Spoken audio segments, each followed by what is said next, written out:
एक दिन द्रौपदी को सौगंधिका के पुष्प चाहिए थे, इसलिए भीम अपनी पत्नी को प्रभावित करने के लिए सुंदर फूल लाने के लिए गए। भीम को रास्ते में एक बंदर मिला और उसने भीम का रास्ता रोक दिया।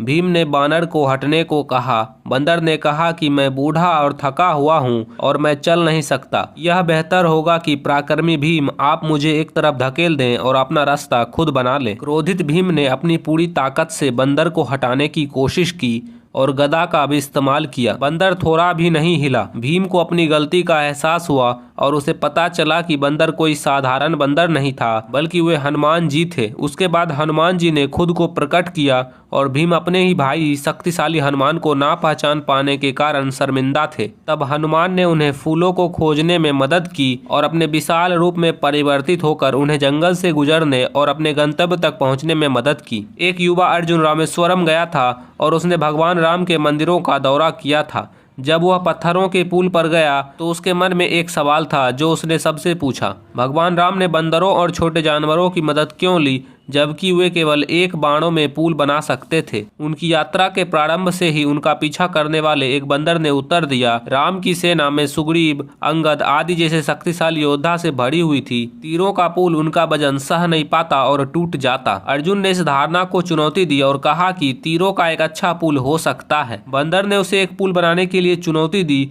और कहा अगर पुल टूट कर गिर गया तो अर्जुन खुद को जलाना पड़ेगा।